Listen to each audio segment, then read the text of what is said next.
Le vendredi soir, après le boulot, comme beaucoup de Français, Aurélien commence le week-end par un rapide coup d'œil dans le frigo. Et après une semaine à bosser, le réfrigérateur est presque vide.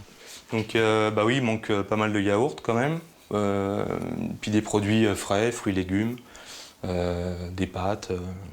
Pour faire son marché, pas question de prendre sa voiture et de se rendre dans un hypermarché de la périphérie. C'est beaucoup trop long. Pour réduire au maximum la corvée des courses, ce trentenaire pressé a trouvé une autre solution. C'est juste là-bas, au niveau du feu rouge. Donc c'est vraiment à 50 mètres.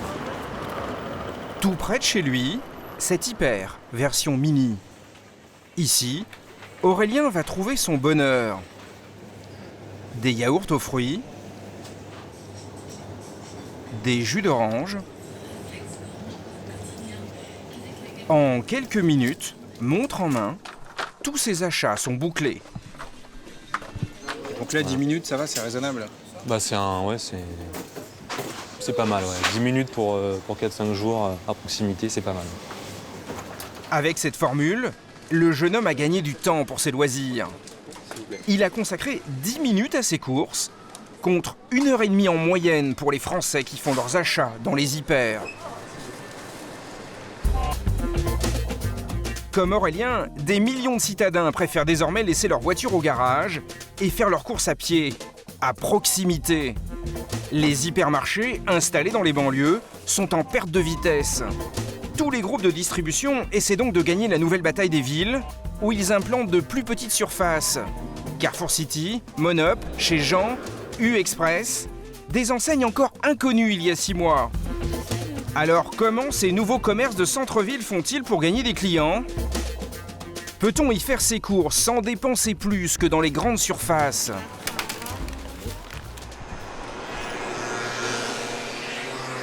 À Paris, place de la Madeleine, un des coins les plus chics de la capitale. Pour faire leurs achats, les habitants du quartier disposent d'une petite épicerie, chez Barbouche. Une boutique à l'ancienne, comme il s'en est ouvert des centaines en centre-ville pendant des décennies. Ici, c'est Mounir Satouri qui est aux commandes depuis 11 ans. Et il n'est pas seulement le patron, il fait aussi chauffeur-livreur. Le moins qu'on puisse dire, c'est qu'il ne ménage pas sa peine. Moi je travaille, je commence le matin de bonne heure parce que je fais le marché, 5-6 heures quoi, et puis je finis à 11 heures du soir. Idéal pour dépanner les clients à toute heure, 7 jours sur 7. Car dans son joyeux bric-à-brac s'entassent des milliers d'articles. C'est même difficile de se frayer un chemin dans son modeste 35 mètres carrés. Des ampoules, des cosmétiques et sur la même étagère, des amandes. Ici, pas de chichi, tous les centimètres carrés sont exploités. Et ça permettait à Mounir de vivre correctement, en tout cas jusqu'à ces derniers temps. Ça devient dur, oui. Ouais. C'était plus facile avant quoi. D'accord. Pourquoi ? Parce qu'il y a la concurrence maintenant. Une concurrence qui révolutionne le métier d'épicier et qui est apparue au bout de la rue. Et elle ne s'habille plus en blouse. À 300 mètres de là, une nouvelle boutique ouverte jusqu'à minuit comme l'épicerie de Mounir. Monop, une nouvelle enseigne, conçue pour le groupe Monoprix par des diplômés de grandes écoles de commerce, comme Arthur de Fouquières. Ça, tout va bien ? L'homme est très fier de ses boutiques, car à l'entendre, ce serait une révolution dans les rayons. Dans les supermarchés d'il y a 5-6 ans, c'était des néons. On ne scénarisait pas les produits. Là, comme on peut le voir, on a des jeux de couleurs, on a les alcools sont mis en valeur, on a des produits qui sont adaptés à notre clientèle qui est urbaine. Ici, les allées sont larges, les éclairages soignés. Sur les étagères, les sirops ont des couleurs tendance. Les étiquettes de promotion se la jouent distinguées. Et les emballages se veulent branchés. Avec des mots à la mode. Distress, sexy. La cible ? Une clientèle jeune et urbaine, pressée de faire ses courses. Comme cette jeune femme qui travaille dans un bureau juste à côté. Qu'est-ce que vous voulez acheter aujourd'hui? J'ai mon repas pour ce midi au bureau, rapidement. Et puis surtout des petites courses supplémentaires à faire pour un dîner ce soir pour des amis. Si cette cliente a fait ses achats ici, c'est parce qu'elle a été attirée par un rayon stratégique, celui des repas express, qui rapporte 2 fois plus que tous les autres. Impossible d'y échapper. À l'entrée du magasin, des produits spécialement conçus pour appâter le client. Toute une variété de boissons, des yaourts en tout genre, des sandwichs classiques ou en rouleau, et le produit star, la salade fraîche. On a des salades qui sont toutes préparées, avec une recette du grand chef dans la conception de la salade. Elle est toute prête avec des framboises sous soignées, du quinoa, du chou rouge, des œufs pochés, de la framboise et une sauce aromatisée à la framboise. Ce que ne nous dit pas Arthur de Fouquière, c'est que pour se payer cette salade signée d'un chef à la mode, les clients devront débourser 6,50 €. C'est 2 fois plus cher qu'ailleurs. Et pour une petite portion de fruits ou de légumes frais, prêts à consommer, l'addition est encore plus salée. C'est des produits très intéressants, des produits encore une fois ultra frais, des petites cerises à emporter en portions individuelles. On a des tranches de melon cueillis à maturité, ça c'est quelque chose qu'on ne trouve pas. On n'est pas obligé de s'acheter son melon, de se le découper, de le décortiquer au bureau. 2,85 € la barquette de 150 grammes. Au kilo, ces tranches de melon reviennent tout de même à 19 €. Et il n'y a pas que le service qui justifie que ce soit 4 fois plus cher que le prix du fruit entier. Les clients de Monop paient en moyenne leurs produits 15 à 20% de plus que dans les autres enseignes. Ce qui explique ces prix, ce n'est pas seulement une histoire de marge. C'est avant tout l'adresse du magasin. Nous sommes dans l'un des quartiers les plus chers de la capitale, et ici le mètre carré atteint des sommets. Les loyers sont 6 fois plus élevés qu'en périphérie. Alors tout l'enjeu pour les enseignes de distribution, c'est de trouver en centre-ville les locaux qui sont à la fois les mieux placés et les moins chers possibles. Nous sommes à Lyon. Dans la capitale des Gaules, plusieurs géants de la distribution ont décidé de faire main basse sur la ville. Et la bataille ne se joue pas dans les rues piétonnes, mais dans les quartiers populaires. Comme ici, dans le secteur de la Croix-Rousse. Dans cette rue, pas l'ombre d'un commerce, excepté ce garage automobile, installé à l'angle depuis 20 ans. Mais les réparations de voitures, à cet endroit, il n'y en a plus pour très longtemps. Car ces 3 hommes, qui appartiennent à un grand groupe de distribution, Système U, ont déjà en main un projet bien ficelé. Sur ta droite, là, imagine un mur de salade. D'accord. Avec les fruits. On va faire un petit recoin traditionnel fromage, charcuterie pour être, tu vois, dans la tradition, le frais, Attention métier. au fromage, hein, c'est très fort à Lyon. Hein. Ouais. Ok. Et s'ils s'y voient déjà, c'est qu'ils viennent de signer un gros chèque au garagiste. 500 000 € selon nos estimations, pour 1000 mètres carrés. Et c'est une bonne affaire, car un local comme celui-ci, dans une rue commerçante à Lyon, ça coûte jusqu'à 4 fois plus cher. Et ici, donc, s'imaginer, alors c'est un peu difficile, hein, au milieu des bidons d'huile, donc univers bébé parfumé. D'accord. Voilà. Au total, avec les travaux, ils vont investir 1 500 000 €. L'aplomb de Ici, l'immeuble. dès la première année, ils espèrent faire 5 millions d'euros de chiffre d'affaires. On voit Et pour ça, ils savent exactement combien de clients il leur faut. Une création de supermarché, c'est quand même un challenge énorme. C'est qu'aujourd'hui, il y a 0 client supermarché dans ce magasin-là. Demain, notre besoin pour faire vivre ce magasin, c'est de faire rentrer 1500 clients par jour. S'ils sont aussi sûrs de leur coût, c'est que lorsqu'ils choisissent un emplacement, ils ont une méthode très bien rodée. Continue ton liste. Ouais, c'est bon. Ici à Lyon, ils veulent ouvrir cette année 10 nouvelles boutiques. Chaque fois, ils scrutent leurs futurs magasins et les alentours à la loupe. Aujourd'hui, ils sont dans le quartier de la Pardieu. Donc là, Laurent, on est dans le 6e. Dans le quartier de la gare, 6e. Julien Vernat a flairé un bon coup. Vous pouvez voir donc la voie ferrée qui fait la Il limite est où, le avec projet, le quartier exactement Pardieu. Et le projet, il est à 150 mètres ici. Et c'est encore un garage. Ici aussi, son atout, c'est sa superficie, 1000 mètres carrés. C'est exactement ce qu'ils cherchent. Là encore, la rue ne paie pas de mine. Alors ils veulent en savoir davantage sur le potentiel du quartier. Ça circule beaucoup en fin de journée ici? Alors ici, c'est l'axe commerçant. Donc tous les gens viennent faire leurs achats ici. Les gens, ils passent par ici aussi pour prendre le train. Quand ils reviennent La rue le est très soir, passante, il y a beaucoup de flux, c'est un bon point, mais ce n'est pas suffisant. Ce qu'ils ont besoin de savoir pour décider de s'installer ici, c'est le nombre d'habitants qui résident dans les 100 mètres. Et c'est ça qu'ils vont vérifier aujourd'hui en arpentant le quartier. Voilà, là, il y a du monde, il y a de la population. Il y a tous des immeubles d'habitation Voilà, autour de nous. tout autour, ce n'est que des habitants, que de la population. Il y a des bureaux ensuite, mais beaucoup plus loin. Ok, mais là, ça me convainc bien.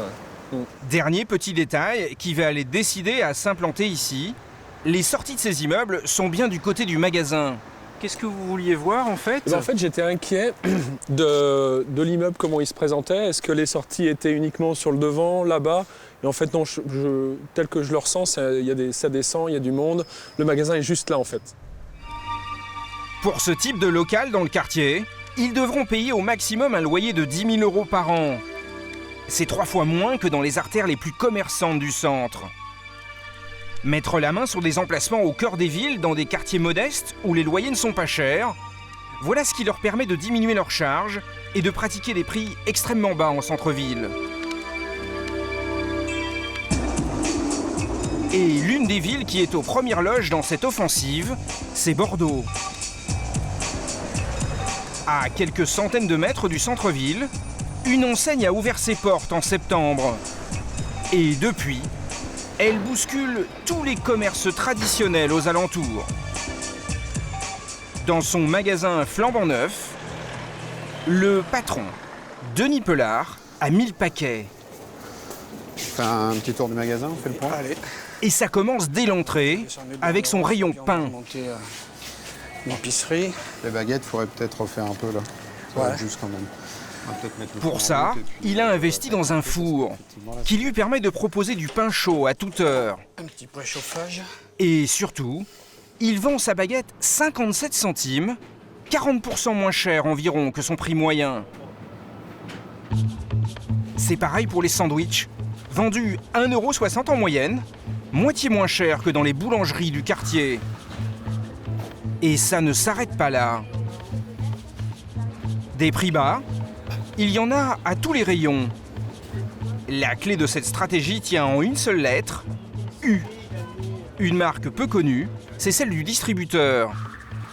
Car ici, le consommateur ne va pas trouver tous les produits de grande marque qu'il cherche. Ce soir, vous achetez quoi? Des pâtes apparemment. Ouais, juste des pâtes en fait, on vient que pour ça, donc c'est bon. D'accord. Y a pas Voilà. Vous prenez lesquelles là? Ouais, je sais Vas-y, tu pas. choisis lesquelles là? T'as Je la voulais pression là. je voulais des marques, enfin le sucre et tout, et je trouve pas. donc, Ah, vous trouvez pas de marque? Allez, on va te donner. C'est pas grave, je vais prendre ceux-là. Hein, Des pâtes, faire pas risquer, mais, ça mais peut aussi être, hein. des plats cuisinés, des desserts et des jus de fruits. Des produits 30% moins chers en moyenne que ceux des grandes marques. Et ils rapportent beaucoup plus à Denis Pelard. Marger davantage. On marge davantage. C'est pas que pour ça, c'est aussi parce que les clients en veulent. Et ça nous permet quand même d'avoir une image prix intéressante plutôt qu'effectivement les marques nationales qui sont plus chères. Là, on est quand même sur des, si on regarde bien, on est quand même sur des prix qui sont beaucoup plus intéressants que ce qu'on va avoir au niveau de la marque nationale. Grâce à ces prix bas, 3 mois après l'ouverture, le magasin fait déjà le plein. Denis Pelard est au-dessus de ses prévisions. Sur les premières semaines, on était plutôt sur des tendances de 500 à 600 clients jour. Voilà, c'était un petit peu ça, même je dirais un petit peu moins. Et sur les dernières semaines, on est maintenant entre 900 et 1000 clients jour. Pour l'instant, ça marche, mais une menace se profile déjà à l'horizon. Car pas très loin de ce magasin, certains ont décidé d'aller encore plus loin dans la baisse des prix pour attirer le client dans leur boutique. À quelques kilomètres de là, toujours en ville, au pied des facs et du tramway, une autre nouvelle enseigne, Simply Market, a débarqué. Jusqu'au mois d'avril dernier, Ce magasin qui appartient à Auchan, l'un des mastodontes de la distribution, s'appelait Attaque. Depuis, il a changé de nom et de look. Et vous dégagez tout ça là d'ici 5 minutes, on ouvre. Son directeur, Gilles Lafont, a déclenché la guerre des prix. Celui-là par exemple, on le vendait 2,12 €. Aujourd'hui, on le vend à 1,92 €. 1,92 et 2,12 € avant. Ouais. Ça fait quoi comme réduction, ça On en est autour de 10%. Ouais, c'est ça. La baisse de prix. La baisse de prix, ouais, tout à fait. Tous les rayons sont concernés. Son objectif, être le moins cher sur sa zone pour attirer un maximum de clients. Pour ça, Gilles Lafont a une technique hallucinante. L'espionnage. Tous ses salariés sont mobilisés. Tu l'avais mis ou pas le brocoli dessus, ouais. Donne-moi le prix. Tous les jours, le directeur demande à ses employés de comparer leurs prix à ceux de leurs concurrents. Marion, la chef de rayon, dresse la liste des produits à relever ce jour-là. Et Christophe enlève son uniforme pour aller incognito chez la concurrence. Vous rhabillez en civil ? Toujours. Bon, j'ai un petit peu les chaussures et le pantalon, mais en achetant 2-3 choses, ça va passer inaperçu quand même. Enfin, j'espère. 3 minutes de voiture. Et le voilà rendu devant le magasin de centre-ville le plus proche. Il ne lui reste plus qu'à transmettre les prix à sa collègue au téléphone. Allô ? Oui, Chris, c'est Marion. Ah, ça va ? Oui, ça va. Et toi ? Ouais, impeccable. Je trouve le temps long un peu. D'accord, ok. Bon, alors, on va y aller. Tu me diras pour les bananes ? La banane en 90. 1,90 €, d'accord. Ouais. 1,90 Bon. Et par contre, regarde le brocoli aussi. Le problème, quand on commence à casser les prix, on se fait des ennemis. Les concurrents ripostent. Qu'est-ce que ça donne ? On y est allé hier avant-hier, donc ils ont baissé les prix par rapport à hier quand même, d'où l'utilité d'y aller plusieurs fois semaine. Mais qu'est-ce qu'ils ont baissé comme prix ? 1,55 le poire au vrac, ils sont à 1,50 aujourd'hui. Nous on a 1,29 donc on bouge pas. Il n'y a que sur la laitue là où ils sont passés à 0,80, on va passer à 0,79. Et nous on est à 0,85. Donc ils vous battent sur la laitue là ? Là ce matin, mais dans 3 minutes, ça sera nous. Voilà, c'est le but du jeu, on va changer. Au rayon fruits et légumes, la laitue va baisser ainsi de 6 centimes. Gilles Lafont se veut le moins cher du secteur. Mais alors, ces prix sont-ils aussi intéressants qu'il l'affirme ? Nous avons donc comparé ces prix à ceux d'une grande surface du groupe, à moins de 10 km de là. Nous y avons acheté un panier composé de 6 produits très courants de la marque Auchan. Des yaourts, du fromage râpé, du jus d'orange et de la salade. Et nous avons pu nous procurer exactement les mêmes articles dans notre supermarché de centre-ville. Surprise, l'écart est quasi nul entre les deux enseignes. 5 produits sur 6 sont vendus au même prix. À quelques centimes près, c'est la même facture. Le magasin de Gilles Lafont fait donc jeu égal avec l'hypermarché. Mais notre comparaison ne s'arrête pas là. Nous avons ensuite acheté 9 produits de grande marque, des articles très courants, un soda bien connu, des yaourts, des céréales et de la pâte à tartiner. Nous nous sommes procurés les mêmes produits dans le supermarché de centre-ville. Et au final, le résultat n'est cette fois pas favorable au magasin de Gilles Lafont. Notre panier a coûté 25,76 € dans son magasin et 23,63 € à l'hypermarché, soit 9% d'écart sur notre addition. Gilles Lafont se rattrape donc sur ses produits de marque. Et quand nous lui présentons les factures, l'homme est tout d'un coup un peu gêné. Alors il va tenter de se justifier, et son explication n'est pas très claire. Mes clients ne me comparent pas à cet hypermarché qui a peut-être lui bataillé certains produits avec certains gros hyper de la région pour essayer sur ces produits-là d'être vraiment les moins chers. Sur près de la moitié de ces articles, les produits de grande marque, le supermarché de quartier est donc plus cher que l'hyper. Comme les Français consomment encore en majorité ces produits de grande marque, en matière de prix, les hyper gardent encore une petite longueur d'avance sur les enseignes de proximité.